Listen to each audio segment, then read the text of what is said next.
India's first UGC approved AEDP program. 4-year BS in computer science. ఇది undergraduate program.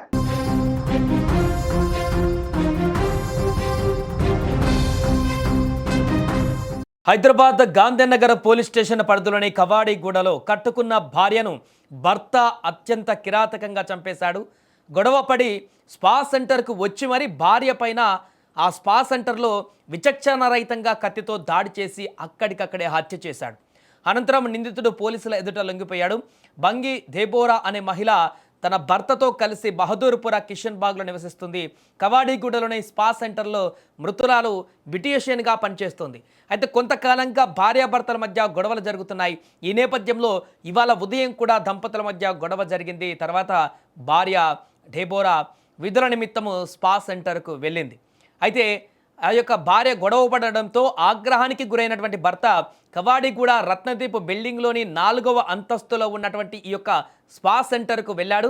తన వెంట already కత్తులు తెచ్చుకొని అక్కడికి చేరుకొని భార్య పైన విచక్షణారహితంగా దాడి చేశారు. అడ్డొచ్చినటువంటి వ్యక్తులను కూడా నెట్టేసి వారితో వాగ్వాదానికి దిగి వారిని కూడా తీవ్రంగా గాయపరిచి అక్కడ తన భార్యని అత్యంత దారుణంగా చంపేశాడు. తీవ్ర గాయపడినటువంటి ఆ మహిళ అక్కడికక్కడే ప్రాణాలు కోల్పోయింది. హత్య అనంతరం నిందితుడు అక్కడి నుంచి నేరుగా పరారయ్యాడు.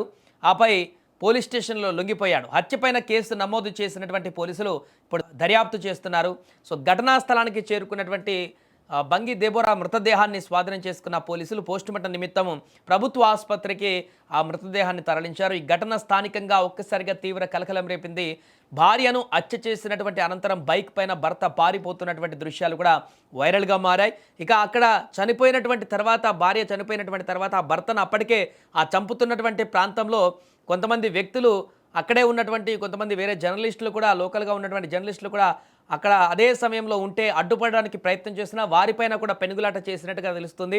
ఆ తర్వాత కిందికి వెళ్ళి అతను బైక్ ఆన్ చేసే పెట్టి ఉన్నాడంట. తన బైక్ వెక్కి వెళ్ళేటువంటి ముందు కూడా అక్కడ జనాలందరూ కూడా పరిగెత్తించి పట్టుకునే ప్రయత్నం చేసినా కూడా అతని వద్ద ఉన్నటువంటి ఇంకొక కత్తిని 2 కత్తులను కూడా చూపిస్తూ అక్కడ వారందరినీ కూడా భయపెట్టి భయభ్రాంతులకు గురి చేసి ఆ బండిపైన నేరుగా పోలీస్ స్టేషన్కి వెళ్ళినట్టుగా తెలుస్తుంది. ఏదేమైనా కూడా పట్టపగలు చోటు చేసుకున్నటువంటి దారుణమైనటువంటి ఘటన ఇప్పుడు హైదరాబాద్లో పెను సంచలనంగా మారింది.